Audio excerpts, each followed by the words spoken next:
BBC Nepali सेवाको साँझपखबाट गनी अन्सारीको नमस्कार। आज कार्यक्रममा आवश्यक परे विघटित प्रतिनिधि सभाको बैठक बोलाएर प्रधानमन्त्रीमाथि कारबाही गरिने नेकपाका एक अध्यक्ष प्रचण्डको चेतावनी।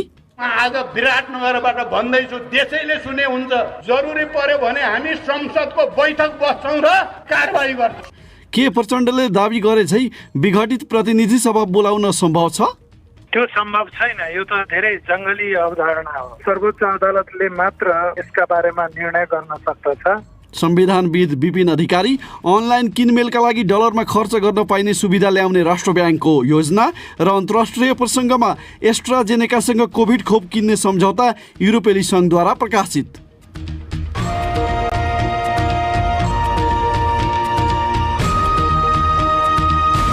तर सबैभन्दा पहिला आजका प्रमुख विश्व समाचार। विनिता दाहालबाट समाचार सुन्नुहोस्। युरोपेली संघ ईयूले एस्ट्राजेनेकाले विकास गरेको कोरोना भाइरसको खोप आपूर्तिका लागि उसँग बाध्यात्मक सम्झौता भएकोले त्यसको सम्मान गरिनुपर्ने जनाएको छ। ईयूले कोरोना भाइरस खोप आपूर्ति गर्ने बारे एस्ट्राजेनेकासँग भएको सम्झौता प्रकाशित गरेको छ। औषधि उत्पादक कम्पनीले खोपको आपूर्ति गर्ने बारे सम्झौता उल्लङ्घन गरेको छ कि छैन भनेर विवाद जारी रहेका बेला संघले सम्झौता प्रकाशित गरेको हो। युरोपेली औषधि सम्बन्धी निकाय युरोपियन मेडिसिन एजेन्सीले उक्त खोपको आपतकालीन प्रयोगलाई आज स्वीकृति दिने ठानिएको छ। यसैबीच खोप उत्पादक अर्को कम्पनी जोन्सन एन्ड जोन्सनले विकास गरेको खोप 66% प्रभावकारी रहेको प्रमाणित भएको छ। उक्त कम्पनीले 3 महादेशका थुप्रै स्वयंसेवीहरूमाथि व्यापक परीक्षण गरेको थियो। अमेरिकाभित्र यो खोप 72% प्रभावकारी पाइयो भने दक्षिण अफ्रिकामा जम्मा 57% मात्रै पाइयो। जोन्सन एन्ड जोन्सन अब आपतकालीन प्रयोगका लागि अमेरिकामा अनुमति माग गरिने जनाएको छ। म्यानमारमा सेनाले कू गर्ने तयारी गरिरहेको भन्ने खबरहरू आएपछि संयुक्त राष्ट्रसंघ र 1 दर्जन भन्दा बढी दूतावासहरूले सेनालाई प्रजातन्त्रको सम्मान गर्न आह्वान गरेका छन्। हालै निर्वाचित भएको सरकारले सत्ता सम्हाल्नु 2 दिन अघि म्यानमारमा सुरक्षा व्यवस्था कडा पारिएको छ। स्थानीय सञ्चार माध्यमले यानकुन सहित अन्य थुप्रै शहरमा बख्तरबन्द गाडीहरू देखिएको बताएका छन्। सेनाले भने ती केवल परीक्षणका गाडीहरू मात्रै भएको जनाएको छ। म्यानमारकी नेत्री आङ सान सुचीको national league for democracy party एनएलडीपीले गत नोभेम्बरको निर्वाचनमा उल्लेख्य मत ल्याएको थियो। बीबीसीकी सेलिया ह्याटन भन्छन्, म्यानमारको शक्तिशाली सेनाले चुनावमा व्यापक रूपमा धाँधली भएको भन्दै एनएलडीपीको जितको वैधताबारे प्रश्न उठाउँदै आएको छ। तर त्यहाँको निर्वाचन आयोगले भने चुनाव स्वतन्त्र र निष्पक्ष भएको बताएको छ। बीबीसी संवाददाता सेलिया ह्याटनको भनाई। तपाईँ बीबीसी नेपाली सेवाको साँझपख सुनिरहनु भएको छ।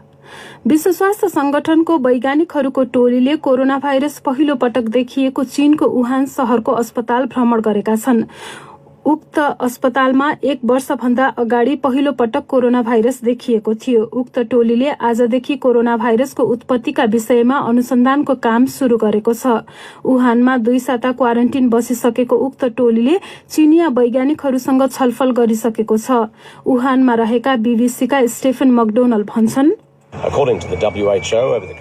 विश्व स्वास्थ्य संगठनका अनुसार आउँदा साताहरूमा वैज्ञानिकहरूले पहिलो चरणमा त्यहाँको सी फूड पाइने बजार लगायत वुहानको प्रयोगशालाको पनि भ्रमण गर्नेछन्। बीबीसी संवाददाताको भनाई।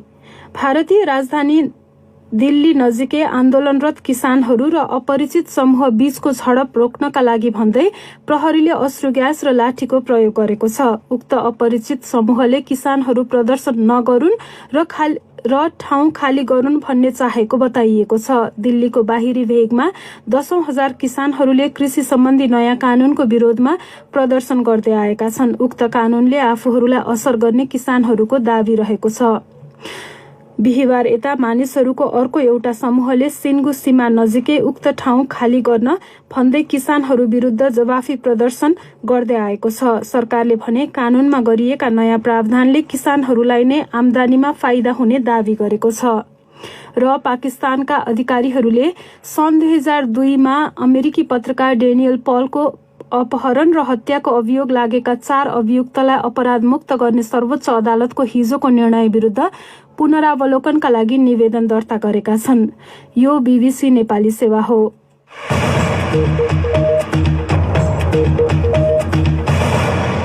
साँझपखमा पुनः स्वागत छ। नेपाल कम्युनिस्ट पार्टी नेकपाका एकजना अध्यक्ष प्रचण्डले आवश्यक परे प्रतिनिधि सभाको बैठक बोलाएर प्रधानमन्त्री केपी शर्मा ओलीमाथि कारवाही गर्न सक्ने चेतावनी दिएका छन्।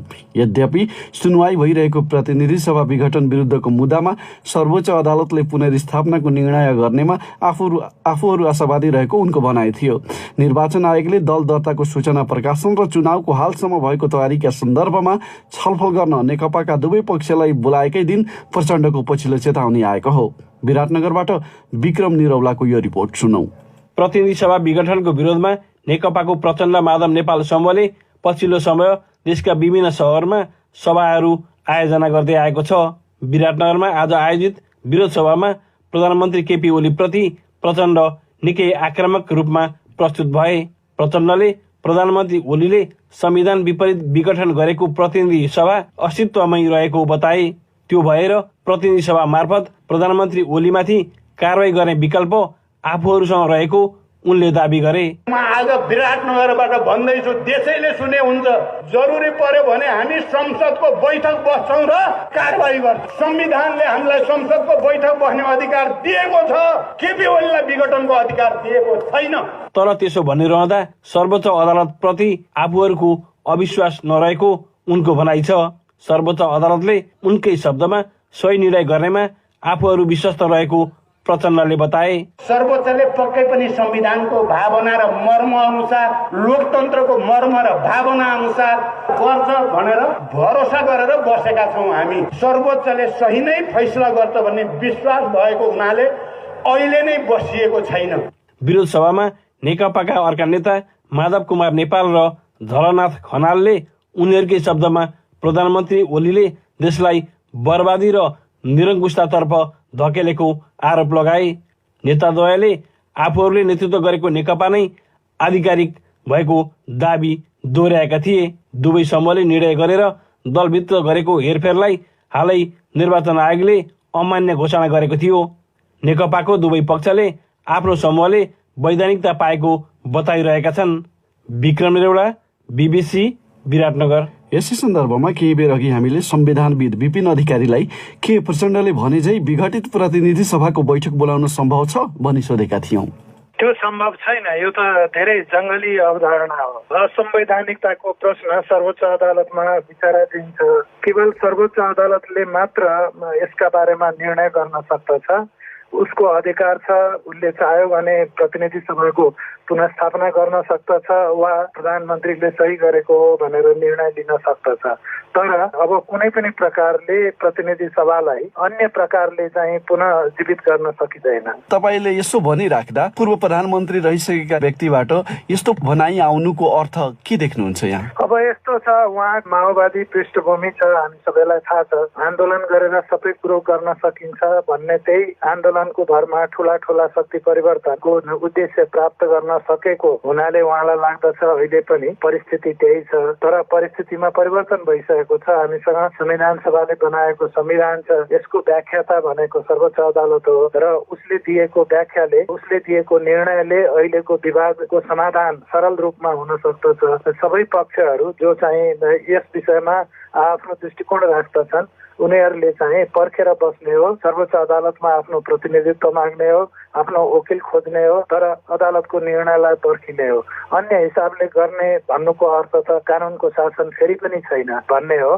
तर त्यस्तो अवस्था छैन। अब अन्त्यमा अदालतमा विचाराधीन रहेको मुद्दाको बारेमा एउटा पक्षले यस्तो हुन्छ, अर्को पक्षले त्यस्तो हुँदैन, हामीले भने जस्तो हुन्छ भन्ने प्रतिक्रिया आइराख्नु पटक पटक, यसलाई कसरी हेर्न सकिन्छ? त्यो त राम्रो कुरा हुँदै होइन। खास गरी प्रधानमन्त्रीबाट र प्रधानमन्त्रीको वैकल्पिक सरकार बनाउँछु भनेर दाबी गरिरहेको जुन पक्ष छ तिनीहरूबाट अदालतमा विचाराधीन संवैधानिकताको प्रश्नमा चाहिँ आफ्नो दृष्टिकोण यो रूपमा राखिनु हुँदैन, जुन रूपमा राख्दाखेरि स्वतन्त्र रूपमा काम गर्ने अदालतले आफ्नो निर्णय प्रक्रियामा अवरोध गरेको देखिन्छ र खास गरी अहिलेको परिस्थितिमा नागरिक समाजले छलफल गर्न सक्दछ, मिडियाले छलफल गर्न सक्दछ, सबै पक्षको आफ्नो दृष्टिकोण हुन सक्दछ, तर त्यो पक्ष जो चाहिँ शक्तिको सन्तुलनमा प्रशस्त महत्त्व राख्दछ, चाहे त्यो सरकारको होस् चाहे चाहिँ वैकल्पिक शक्तिहरू, उनीहरूले त्यस्तो धारणाहरू राख्नु हुँदैन जसबाट स्वतन्त्र रूपमा काम गर्ने जुन वातावरण छ ध्वस्त भएर जान्छ। अदालतले स्वतन्त्र रूपमा निर्णय गर्ने अवस्था हुनुपर्दछ, चाहे त्यो कसैको फेभरमा होस् चाहे कसैको विरोधमा। संविधानविद विपिन अधिकारी। अर्को विषय, नेपाल सरकारले कोरोना भाइरस महामारी नियन्त्रण तथा रोकथामका लागि गत चैतदेखि बन्द गरिएका भारत र चीनसँगका थप सीमा नाका खोल्न निर्णय गरेको छ। त्यसबारे सम्बन्धित जिल्लाहरूलाई बिहिबार निर्देशन दिइएको गृह मन्त्रालयले जनाएको छ। यसै सन्दर्भमा हामीले मन्त्रालयका प्रवक्ता चक्रबहादुर बुढालाई सीमा नाका खुलाउने विषयमा खासमा के निर्णय भएको हो भनी सोधेका छौँ। साबिकमा विभिन्न समयमा एकपटक 10वटा, एकचोटि 3वटा र एकवटा गरेर 14वटा नाका सञ्चालन भएका थिए। त्यो पनि अलिकति शर्त सहित, त्यसमा चाहिँ अब रेकर्ड राख्नेदेखि लिएर कोरोना भाइरस जोखिमको अवस्थालाई समेत हेरेर त्यसलाई व्यवस्थापन गर्ने गरी गरिएको थियो भने भर्खरै नेपाल सरकारले 30वटा, 14वटालाई बढाएर 30वटा पुर्याएको छ। जसमध्ये 28वटा भारतसँग सिमाना जोडिएका जिल्लामा रहेका नाकाहरू छन् भने 2वटा चाइनासँग जोडिएका नाकाहरू रहेका छन्। त्यसबाट चीनसँगको नाकामा चाहिँ चीनका नागरिकहरू, नेपाली नागरिकहरू, भारतसँगको नाकामा नेपाली नागरिक र भारतीय नागरिकहरू आउनु पाउने भन्ने छ। र त्यसमा नेपाली बाहेकको हकमा चाहिँ नेपाल सरकारको स्वीकृति चाहिन्छ। नेपालमा के कारणले आउने, कसरी को आउने, होइन, त्यो खालको स्वीकृति लिएर पनि आउनु पाइन्छ। र एउटा अनलाइन फर्म भर्नुपर्ने व्यवस्था पनि गरेका छ। अनलाइन फर्म यदि भर्न अग्रिम रूपमा पाइएन भने सीमा नाकामै आउँदाखेरि त्यहाँ स्वास्थ्य जाँचको सन्दर्भमा त्यसो क्रममा गर्न सक्ने भनेको छ। केही नाकाहरू सशर्त खोलिसकेका थिए, अब थपिएको हो। पहिलाको अवस्था र अहिलेको अवस्थामा नाका खोल्नुमा के फरक छ? अहिलेको अवस्थालाई मध्यनजर गर्दाखेरि के हुन्छ भने सबै कुराहरू उस्तै हो। अहिले अब यो एउटा चाहिँ अनलाइन फर्म भर्नुपर्ने कुरालाई स्थल मार्गबाट आउनुपर्नेले चाहिँ पहिला भर्नुपर्ने थिएन। पहिला चाहिँ एउटा बिन्दुमा चाहिँ एउटा रेकर्ड राखेर पुग्थ्यो, स्वास्थ्य जानकारी पुग्थ्यो भने अहिले अनलाइन फर्म भर्नु पर्यो। र अब अहिले चाहिँ नयाँ युके भेरिएन्ट भनेर नयाँ चाहिँ कोरोना भाइरसको चाहिँ नयाँ प्रजाति भन्ने कुरा भयो। त्यो भएपछि त्यसको संक्रमणको जोखिमलाई कम गर्नको निम्ति नेपाल सरकारले अप्नाएको यो सावधानी हो। अहिले जीसीसीएमसीले अहिले चाहिँ लक्षण देखियो भने तुरन्त चाहिँ कुनै एउटा हस्तक्षेप वा चाहिँ आइसोलेसन सेन्टरमा पठाउने र छैन भने सम्बन्धित ठाउँमा होम क्वारेन्टाइनमा रहने एउटा समन्वय गरेर त्यसरी पठाउने भन्ने छ। भने यो जुन हामीले चाहिँ थप नाकाहरू खोल्यौं, त्यो चाहिँ वस्तुस्थितिको पुरै मूल्याङ्कन गरेर अथवा खोल्नुपर्ने भनेर सीमावर्ती क्षेत्रका आम नागरिककै मागहरू बढी भएर दबाब चाहिँ बढी भएर अनि क्रमशः संक्रमणको जोखिमलाई अलिक व्यवस्थापन गर्न सकिने अवस्था पनि बिस्तारै बन्दै गएको अवस्था छ। त्यसपछि अब खोपको पनि सुरुवात भइसकेको छ र नाका क्षेत्रमा बसोबास गर्ने, सीमा क्षेत्रमा बसोबास गर्ने पब्लिकहरूको पनि माग त्यसमा जोडिएको छ। त्यसै गरी सम्बन्धित जिल्लाका स्टेकहोल्डरसँगको छलफलबाट सम्बन्धित जिल्ला अधिकारीहरूले पनि सिफारिस गर्नुभएको थियो। विभिन्न कुरालाई मध्यनजर गरेर अहिले हाललाई चाहिँ त्यति खोल्ने गरी प्रक्रिया अगाडि बढेको हो। अब अन्त्यमा कोरोना भाइरस नयाँ प्रकार पनि देखिएको छ र त्यसको जोखिम चाहिँ क्रामक भनिएको छ। कथम कदाचित त्यो संक्रमण जोखिम अलिक बढ्यो भने फेरि बन्द गर्न सक्ने अवस्था आउन सक्छ वा सक्दैन, त्यो बारेमा केही सोच्नु भएको छैन यहाँले? त्यो संक्रमणको जोखिमलाई अब कन्ट्रोलभित्रै राख्ने गरी नेपाल सरकारले हर्षमा प्रयासहरू गरिरहेकै छ, होइन। त्यसरी अब तपाईँले भन्नुभयो जस्तै त्यस्तो अवस्था गम्भीर भयो भने नेपाल सरकारले एक्सन लिएला। गृह मन्त्रालयका प्रवक्ता चक्रबहादुर बुढा। नेपालबाट अनलाइन मार्फत विदेशी सामान वा सेवा खरिद गर्न मिल्ने गरी डलरमा भुक्तानी गर्न सक्ने व्यवस्था 1 महिनाभित्रै सुरु हुने नेपाल राष्ट्र ब्याङ्कले जनाएको छ। उसका अनुसार एकजनाले प्रत्येक वर्ष अधिकतम 500 अमेरिकी डलरसम्म खर्च गर्न सक्ने व्यवस्थाका लागि पहल भइरहेको छ। वाणिज्य ब्याङ्कहरूको प्रिपेड डलर कार्ड लिएर उक्त कार्ड अनलाइन किनमेलका लागि विदेशी वेबसाइटमा प्रयोग गर्न सकिनेछ। यसबारे बीबीसी न्युज नेपालीका लागि रिपोर्ट तयार पारेका हाम्रा साथी सञ्जीव गिरीसँग हामीले कुराकानी गरेका छौँ। सञ्जीवजी, यो व्यवस्था गर्न लाग्नुको कारणबारे अधिकारीहरू के भन्छन्? फेसबुक लगायतका डिजिटल प्लेटफर्महरूमा नेपालबाट जे जति विज्ञापनहरू गरिन्छ वा भइरहेका छन्, त्यस्ता किसिमका विज्ञापनमा हेर्दा एकदम थोरै मात्रामा रकम कारोबार भए जस्तो देखिने, तर धेरै ठाउँबाट ती कारोबारहरू हुँदा त्यसको संख्या ठुलो तर त्यसको आधिकारिक रूपमा नियमन हुन नसकेको अवस्था छ। त्यस कारणले पनि त्यसलाई चाहिँ एक हिसाबले नियमन गर्न पनि सरकारले नयाँ कदम ल्याएको भनिएको छ। अर्को कुरा चाहिँ जस्तो थोरै रकम तिरेर विदेशी तपाईले पत्र पत्रिकादेखि लिएर किताबदेखि लिएर नेटफ्लिक्स जस्ता किसिमका जुन यो अहिले ओटीटी प्लेटफर्मबाट मनोरञ्जनका सामग्रीहरू नेपालबाट हेर्नेहरूको संख्या व्यापक रूपमा बढेको भनिएको छ। त्यसका लागि कारोबार हुने रकमहरूलाई पनि एउटा आधिकारिक रूपमा नियमन गर्नका लागि राष्ट्र ब्याङ्कले नयाँ व्यवस्था गर्न लागेको भनिएको छ। यसले विदेशी मुद्रा सञ्चितमा प्रभाव पर्ला वा नपर्ला के भन्छन् अधिकारीहरू? मैले चाहिँ राष्ट्र ब्याङ्कका अधिकारीहरूसँग कुरा गर्दाखेरि अहिले तत्कालको अवस्था हेर्दाखेरि चाहिँ नेपालको विदेशी मुद्रा सञ्चितको अवस्था राम्रो रहेको भनिएको छ। त्यसकारण पनि तत्कालै कुनै पनि किसिमको यसमा प्रभाव पर्ने देखिँदैन भन्ने उहाँहरूको कुरो छ।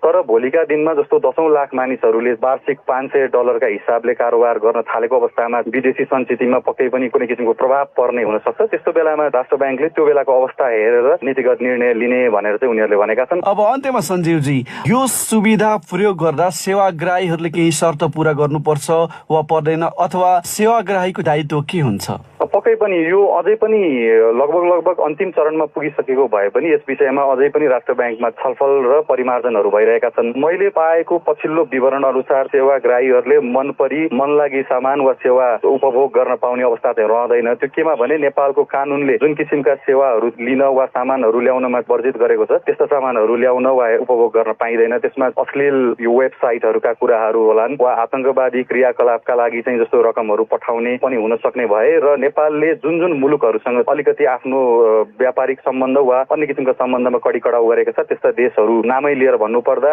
राष्ट्र ब्याङ्कका कर्मचारीहरूले उत्तर कोरियाका नाम लिएका थिए मसँग कुरा गर्दाखेरि, त्यस्तै अफगानिस्तानको नाम पनि लिएका थिए। त्यस्ता देशहरूसँग कारोबार गर्दाखेरि वा त्यहाँबाट सामान ल्याउँदाखेरि ध्यान दिनुपर्ने भनिएको छ र त्यसका लागि चाहिँ सुरुमै जब डलर प्रिपेयर्ड कार्ड ब्याङ्कहरूबाट लिनेछन् सेवाग्राहीले त्यस बेला पनि उनीहरूलाई सचेत बनाइएको हुनेछ र उनीहरूले त्यसो गरेको पाइएमा उनीहरूको त्यस्ता किसिमका खाताहरू रोक्का गर्नेदेखि लिएर भविष्यमा कहिले पनि कारोबार गर्न नपाउने सम्मका कारबाहीहरू गर्ने भनेर चाहिँ भनेका छन्।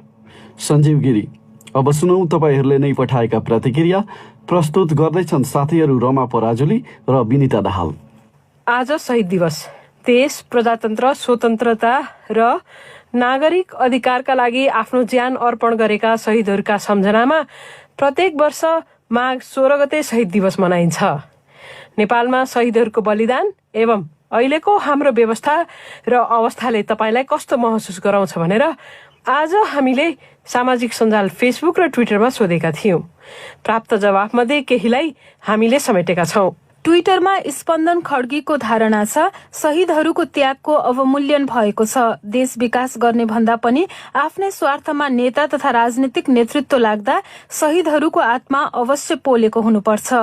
शहीदहरूको बलिदानलाई उच्च सम्मान सहित हार्दिक श्रद्धाञ्जली।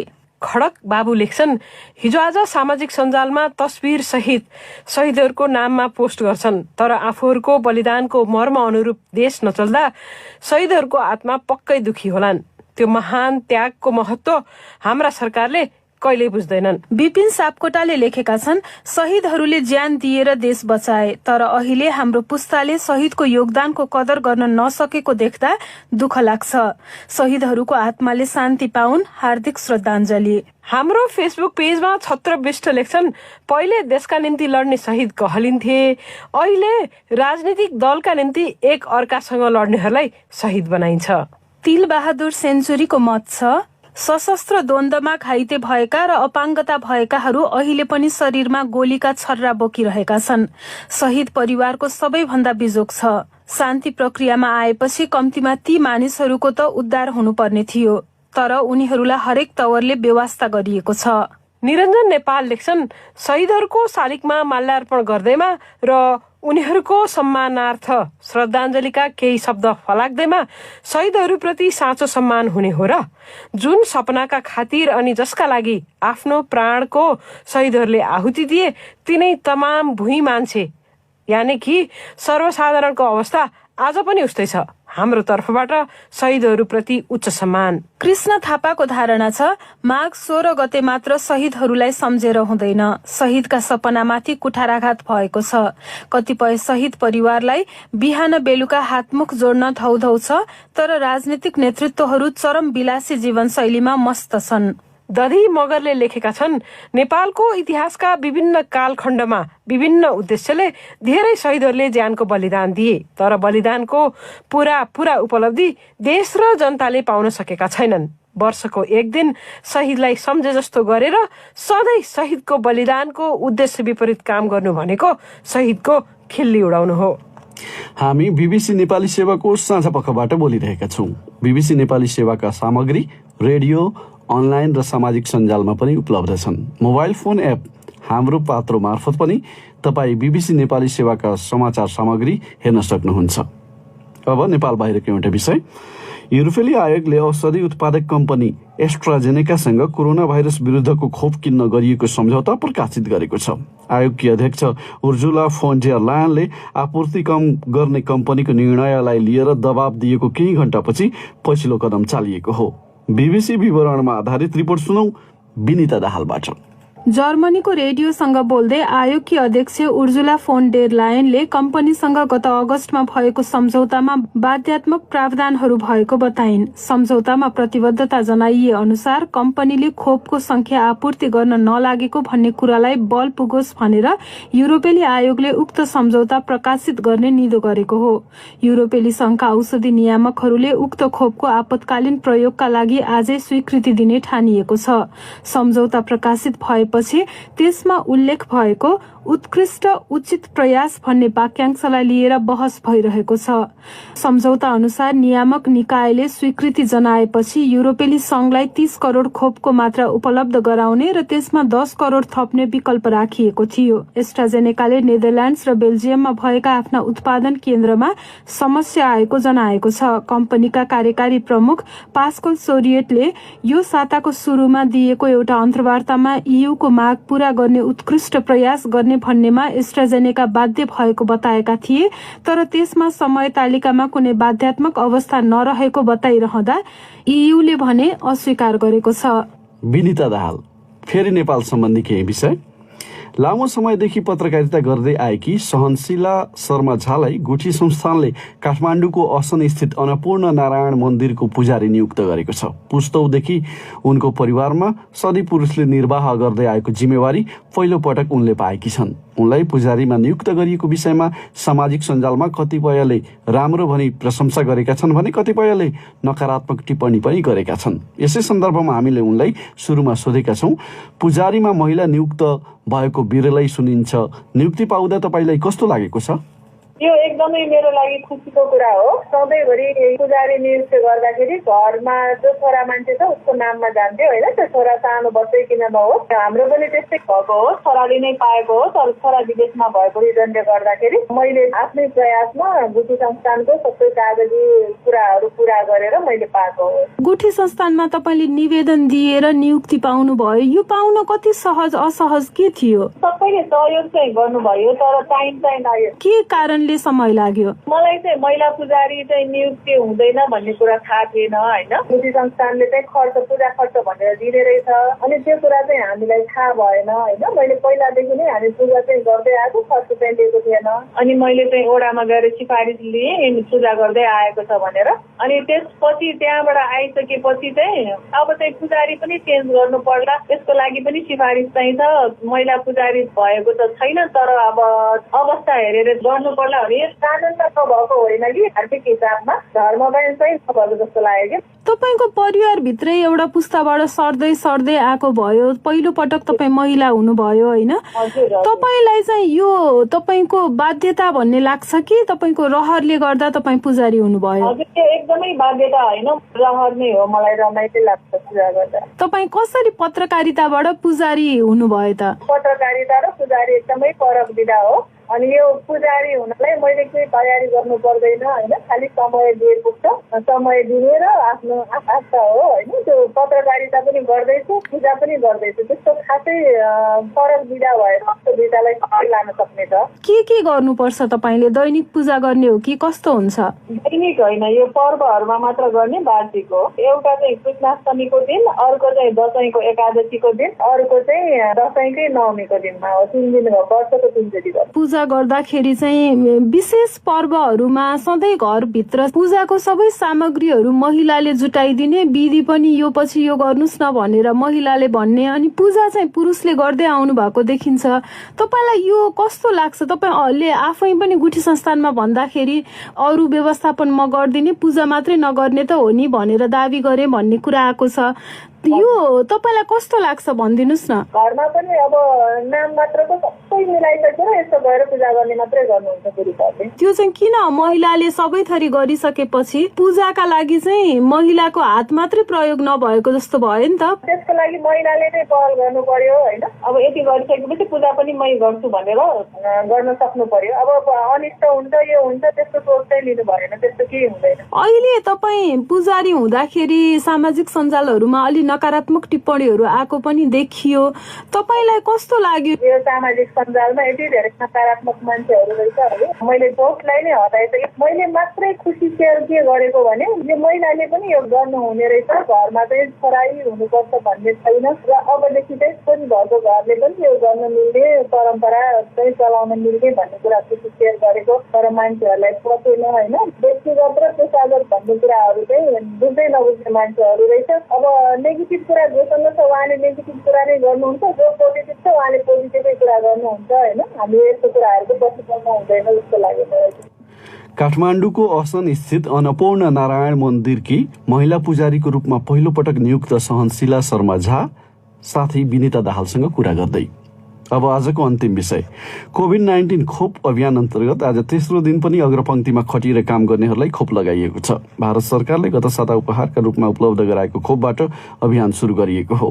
पहिलो प्राथमिकतामा चिकित्सक, स्वास्थ्य स्वयंसेवी, एम्बुलेन्स चालक, सरसफाई कर्मचारी, वाहन चालक लगायत परेका छन्। यसै सन्दर्भमा पोखरा स्थित हाम्रा संवाददाता नारायण कार्कीले कास्कीका खोप लगाएका महिला स्वास्थ्य स्वयंसेविकाहरूसँग उनीहरूको अनुभवबारे सोधेका छन्। मेरो नाम दुर्गा कुमारी गुरुङ, पुम्दी वडा नम्बर 22। एकदम आनन्द महसुस भइरहेछ। कोरोनाबाट बच्न पायो भने आत्मा बल पाइरहेछ। होम क्वारेन्टाइन बस्नेसम्म कतै गइएन के अरे, त्यसपछि त गरिरहेको छु। मेरो नाम गौरी आचार्य, पोखरा 19 लामाचौर। हामी एकदम भाग्यमानी समयमै खोप पाइयो। रोगसँग लड्न सक्ने क्षमता अभिवृद्धि गर्छ भन्ने महसुस हो। त्यो खोप लाउने बेला थोरै दुखेको अनि केही नै भएको छैन। म मोती भण्डारी, अन्नपूर्ण 2। एकदम अब हामीले समयमै यो खोप पायौँ। हामी महिला स्वयंसेविका नि भइयो सर होइन। त्यसकै कारणले हामीले पहिला सुरुमा यो खोप पाइयो र हामीले टोल छिमेकमा आफ्नो घर परिवारमा पनि यो खोप लाउन पाए अझै खुसी थिएँ। त्यो अप्ठ्यारो टाउको दुखे जस्तो भइरहेछ मलाई अहिले। लासित अलिकति उता हुने नि भयो, तर केही असर भएको छैन। मेरो नाम धनमाया विक, सल्यान अन्नपूर्ण 5। समयमै खोप पाइयो।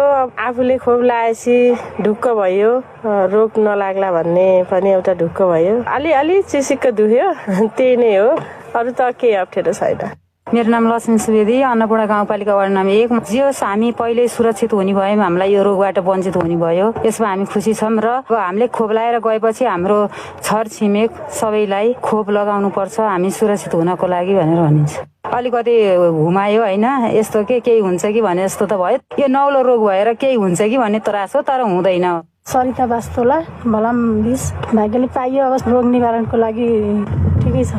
अब त लगाउँदैछु, यसो दुख्यो त केही भएन। कोभिड खोप लगाएका कास्कीका महिला स्वयंसेविकाहरू।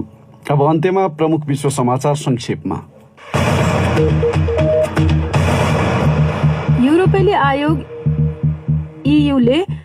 युरोपेली संघ EUले एस्ट्राजेनेकाले विकास गरेको कोरोना भाइरसको खोप आपूर्तिका लागि उसँग बाध्यात्मक सम्झौता भएकोले त्यसको सम्मान गरिनुपर्ने जनाएको छ। खोप उत्पादक अर्को कम्पनी जोन्सन एन्ड जोन्सनले विकास गरेको खोप 66% प्रभावकारी रहेको प्रमाणित भएको छ। म्यानमारमा सेनाले कु गर्ने तयारी गरिरहेको भन्ने खबरहरू आएपछि संयुक्त राष्ट्रसंघ र 1 दर्जन भन्दा बढी दूतावासहरूले सेनालाई प्रजातन्त्रको सम्मान गर्न आह्वान गरेका छन्। विश्व स्वास्थ्य संगठनको वैज्ञानिकहरूको टोलीले कोरोना भाइरस पहिलो पटक देखिएको चीनको वुहान शहरको अस्पताल भ्रमण गरेका छन् र पाकिस्तानका अधिकारीहरूले सन् 2002 मा अमेरिकी पत्रकार डेनियल पलको अपहरण र हत्याको अभियोग लागेका 4 अभियुक्तलाई अपराधमुक्त गर्ने सर्वोच्च अदालतको निर्णय विरुद्ध पुनरावलोकनका लागि निवेदन दर्ता गरेका छन्।